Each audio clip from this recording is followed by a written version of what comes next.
यहाँ पर आपको विशेष जो है चीजें वो हम आपको दिखाएंगे। में लेकिन लगाए गए हैं, कक्षा से वाहन भवन लगाए हैं। मिड डे मील के अंदर जो सरकार की जो भी हमारे को रेसिपी देती है उसको हमारी कोशिश रहती है बढ़िया से बढ़िया बनाया जाए। और आज जब से मैं आया हूँ तब से लेकर आज तक जो कुक खाना जो है वो सिलेंडर पे बनाया जाता है, जबकि बहुत कॉस्टली बनता है। उसके लिए भी खर्चा जो है स्टाफ निकालता है।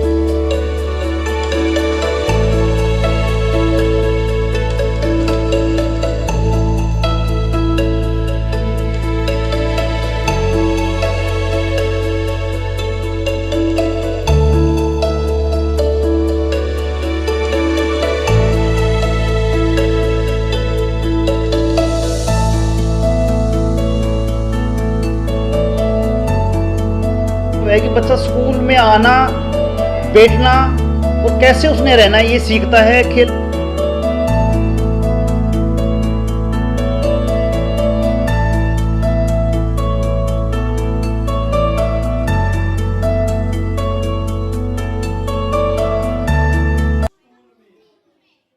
स्वागत है आप सभी का इनकलाब हरियाणा पर, और मैं हूं आपके साथ निशा खन्ना। इस वक्त हम सिरसा के चित्रगढ़ पट्टी में हैं और चित्रगढ़ पट्टी के ऐसे स्कूल में पहुंचे हैं। यहाँ पर आपको विशेष जो है चीज़ें वो हम आपको दिखाएंगे। लेकिन उससे पहले मैं आपको बता दूं कि चित्रगढ़ पट्टी का जो एरिया है स्लम एरिया है, और इस एरिया के अंदर 3 से 4 किलोमीटर के अंदर कोई स्कूल नहीं है। लेकिन ये सरकारी स्कूल ज़रूर है, नाम सरकारी ज़रूर है, लेकिन व्यवस्थाएँ हैं, सुविधाएँ हैं या फिर स्कूल का सौंदर्यीकरण है वो प्राइवेट स्कूलों को पीछे छोड़ रहा है।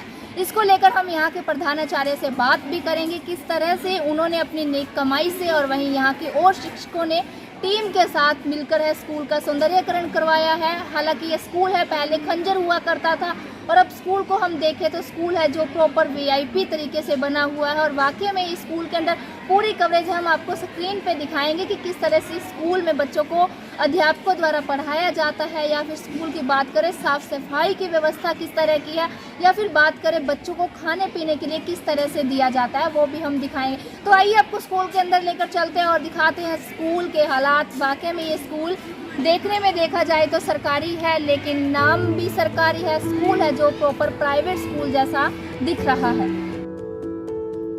सिरसा के चित्रगढ़ पट्टी में बना शिक्षा का यह मंदिर, इस मंदिर को देखिए तो यह 2021 तक खंडर हुआ करता था। 2021 में स्कूल के मुख्य प्रधानाचार्य ने स्कूल में अपना कार्यभार संभाला और स्कूल की तस्वीरों को देखते हुए उन्होंने स्कूल के अन्य शिक्षकों के साथ मिलकर स्कूल का सौंदर्यीकरण करवाया। स्कूल के अंदर पीने के पानी से लेकर बच्चों को अंग्रेजी में पढ़ाने तक का विशेष ध्यान दिया जाता है। स्कूल के अंदर ऐसी सुविधाएं मुहैया करवाई गई है जो किसी वीआईपी स्कूल से कम नहीं है। कहने में तो यह स्कूल सरकारी स्कूल है, लेकिन व्यवस्थाएं और स्कूल का सौंदर्यीकरण किसी वीआईपी स्कूल से कम नहीं है। स्कूल की कक्षाओं के अंदर बड़ी स्क्रीन से लेकर बिजली के पंखों से लेकर कैमरे तक की व्यवस्थाएं हैं। पीने के पानी को लेकर स्कूल के अंदर विशेष रूप से ध्यान रखा जाता है। वहीं स्कूल के अंदर हरा भरा रखने के लिए स्कूल की टीम द्वारा एक नियम बनाया गया है कि स्कूल के अंदर से कोई भी अध्यापक अगर छुट्टी पर जाता है तो स्कूल के अंदर एक पौधा लगा कर जाएगा। काबिले तारीफ है इस तरह का नियम। तो वहीं स्कूल के अंदर विभिन्न तरह के झूले भी लगाए गए हैं जिससे कि बच्चों की बॉडी फिट रहे और स्कूल के अंदर पढ़ रहे विद्यार्थी शारीरिक रूप से भी स्वस्थ रहे। वहीं स्कूल के अंदर जब मुख्य अध्यापक ने अपना कार्यभार संभाला तो विद्यार्थियों की संख्या कम थी। हालांकि इस बस्ती में 4 से 5 किलोमीटर में कोई सरकारी स्कूल नहीं है और इस बस्ती में स्लम एरिया के लोग रहते हैं जो कि महंगे स्कूल को अफोर्ड नहीं कर सकते। परंतु अब स्कूल के मुख्य अध्यापक व उनकी टीम द्वारा स्कूल के बदलते नक्शे को देख बस्ती के लोग अपने बच्चों को स्कूल में भेज रहे हैं। विद्यार्थियों के साथ साथ शिक्षा के साथ साथ अंग्रेजी में बात करना भी उन्हें सिखाया जाता है।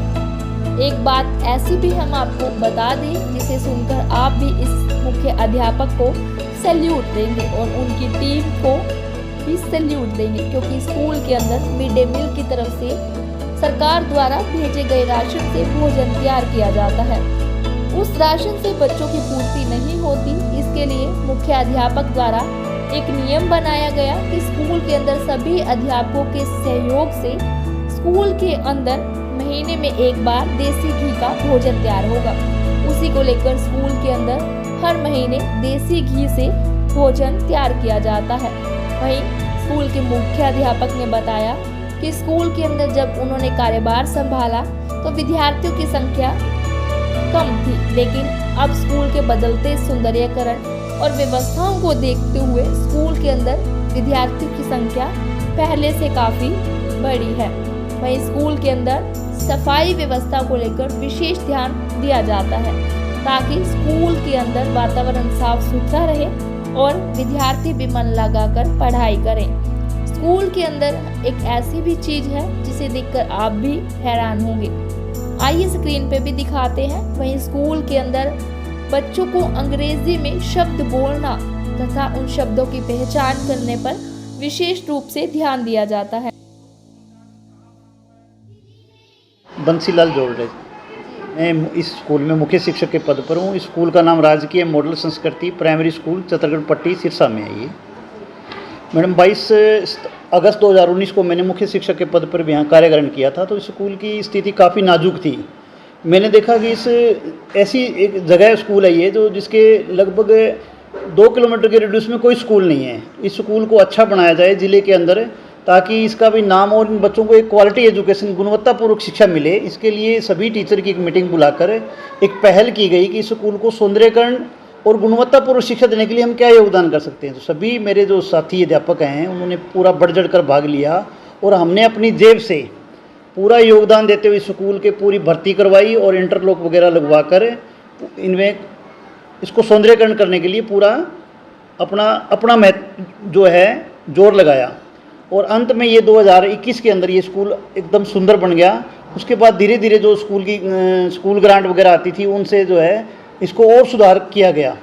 इसके बाद जब मैंने ज्वाइन किया तो देखा कि महिला के लिए कोई शौचालय नहीं था जिसमें हमारी बहनें वो शौचालय के लिए जाती थी, बहुत तकलीफ़ होती। तो हमने अपने खर्चे से एक महिलाओं के लिए शौचालय बनाया। उसके बाद बच्चों के लिए शौचालय के लिए बहुत प्रॉब्लम आती थी। तो गवर्नमेंट से मैंने काफ़ी प्रयास करके 2 गर्ल्स टॉयलेट और 2 बॉयज़ टॉयलेट बनाई गई। जो आज की स्थिति में देखोगे तो मेरे को ये लगता है कि 5 स्टार होटल में ऐसे टॉयलेट नहीं होंगे। उनकी देख रेख करने के लिए हमने अपने खर्चे पर अध्यापकों ने एक लेडी रखी हुई है 3000 रुपये में, जो सारा दिन उन बच्चों उसी टॉयलेटों में काम करती है ताकि बच्चा किसी समय भी फ्रेश होकर आता है तो वो तुरंत उसको सफाई कर देती है मेंटेन करने के लिए। जब मैंने इस विद्यालय में कार्य ग्रहण किया था 353 बच्चे पढ़ते थे, अध्ययन करते थे। आज इस विद्यालय में लगभग 700 बच्चे अध्ययन कर रहे हैं। ज़्यादातर बच्चे जो हैं बहुत ही गरीब तबके से आते हैं, या यूँ कहें तो कोई अतिशक्ति नहीं होगी कि बहुत सारे बच्चों के फादर नहीं है या मदर नहीं है, या मदर किसी कारणवश छोड़ के चली गई है, या फादर को कुछ हो गया है। ऐसे बच्चों को स्कूल में लेकर आना हमारे लिए एक चुनौती थी, जिसको हमने स्वीकार करते पूरे स्टाफ ने पूरी ऊर्जा के साथ सकारात्मक सोच के साथ उन बच्चों को लाने का प्रयास किया है। फिर भी किसी कारणवश कोई बच्चा छूट गया था तो उसको ड्रॉप आउट जो एक पद्धति हमारे शिक्षा विभाग ने चलाई हुई है उसमें दाखिल करके उन बच्चों को अलग से एक ब्रिज कोर्स करवाया जा रहा है। उसमें मैंने यहाँ 2 ड्रॉप आउट सेंटर खोले हुए हैं जिनमें बच्चे रोज़ाना आकर अपनी शिक्षा ग्रहण कर रहे हैं। हमारा प्रयास ये रह रहा है कि इन बच्चों को कैसे रोका जाए, स्कूल के अंदर उनकी उपस्थिति को 100% कैसे बनाया जाए, उसके लिए दिन रात लगे हुए हैं। पूरा टीचर मेहनती हैं। जब भी अध्यापक किसी कारण से छुट्टी जाता है तो मेरा ये कोशिश रहती है कि वो स्कूल को कुछ दान करके जाए। जैसे चाइल्ड केयर लीव पे कोई महिला जा रही है अपने बच्चे की देखभाल के लिए, छुट्टी लेके जा रही है हरियाणा गवर्नमेंट की नियमानुसार, तो मैं उनको ये कहता हूँ इन बच्चों के लिए क्या करेंगे, तो वो अपने तरफ से कोई बच्चों को पंखा दे जाती है या पौधे लगा जाती है। ये भी एक नई पहल शुरू की थी जिसका परिणाम जो है सकारात्मक रहा है, अच्छा परिणाम रहा है। मैडम सफाई के लिए पार्ट टाइम स्वीपर की व्यवस्था की गई है, लेकिन पार्ट टाइम स्वीपर की कुछ घंटे की ड्यूटी होती है, 3 घंटे की वो अपनी सेवा देने के बाद चला जाता है। इतनी बड़ी बच्चों की संख्या होते हुए सफाई को मेंटेन रखने के लिए भी हमने अपने स्तर पे अपनी कक्षा की देखभाल टीचर खुद करता है। हम कागज़ उठाते हुए शर्माते नहीं हैं। इवन मैं भी कागज़ अपने आप उठा लेता हूँ, कहीं गिरा हुआ लगता है तो उसको बाकायदा डस्टबिन में डाला जाता है। डस्टबिन हर कक्षा में रखे हुए हैं। मिड डे मील को मेंटेन करने के लिए हमने सीसी कैमरे लगा रखे हैं ताकि किसी प्रकार का कोई वहाँ दिक्कत ना आए।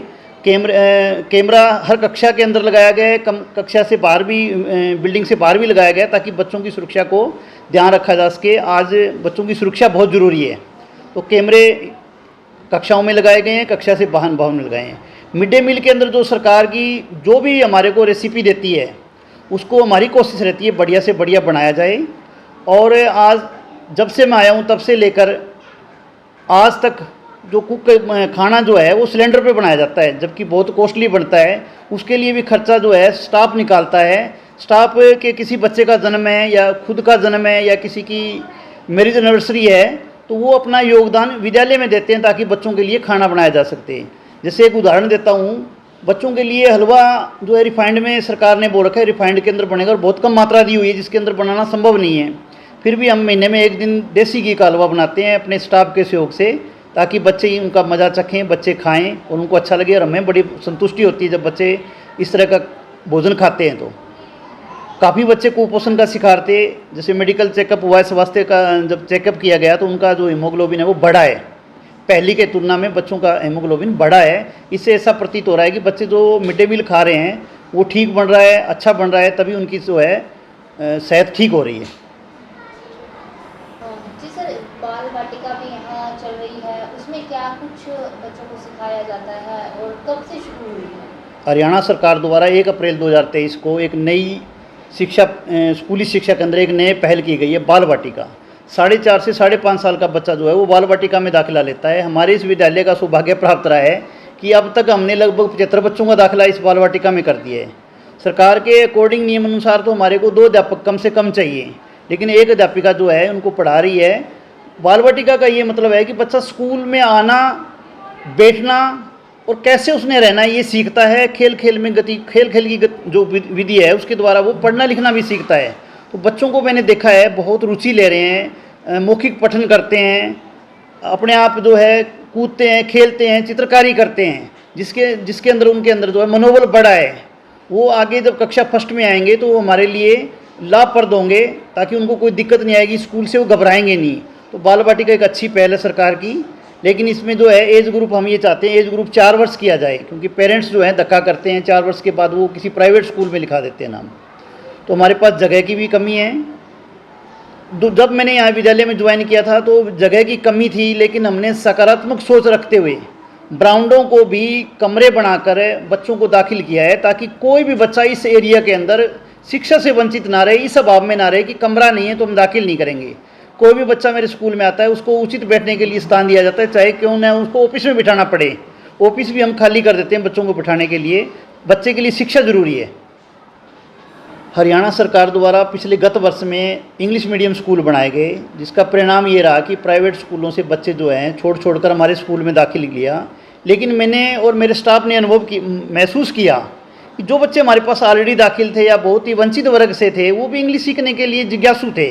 तो हमने किसी एक कक्षा पे ना रख कर इंग्लिश मीडियम को सभी कक्षाओं में, लगभग सभी कक्षाओं में एक एक कक्षा के 4 सेक्शन है, तो लगभग 3 सेक्शनों को इंग्लिश मीडियम कर दिया गया है। और बच्चा बड़े इंटरेस्ट के साथ इंग्लिश सीखने के लिए तैयार है, वो सीख रहा है। उसका परिणाम ये रहा है कि बच्चा प्रेयर में भी इंग्लिश के अंदर बोलता है।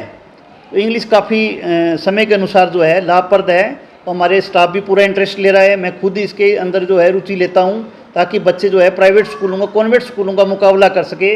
वंचित होते वो ये महसूस ना करें कल को कि हमें अगर अच्छे होते तो हम इंग्लिश मीडियम स्कूल में पढ़ते। तो ये सरकार की योजना अच्छी है, हम इस पे लगे हुए हैं। हमारी एक ही मांग है सरकार से कि स्कूल में कमरे बहुत कम हैं। 3 कमरे सैंक्शन हुए थे 2 साल पहले, आज तक वो कमरे नहीं आए हैं। अगर वो समय पे आ जाते हैं तो इन बच्चों को बैठने के लिए उचित स्थान मिलेगा।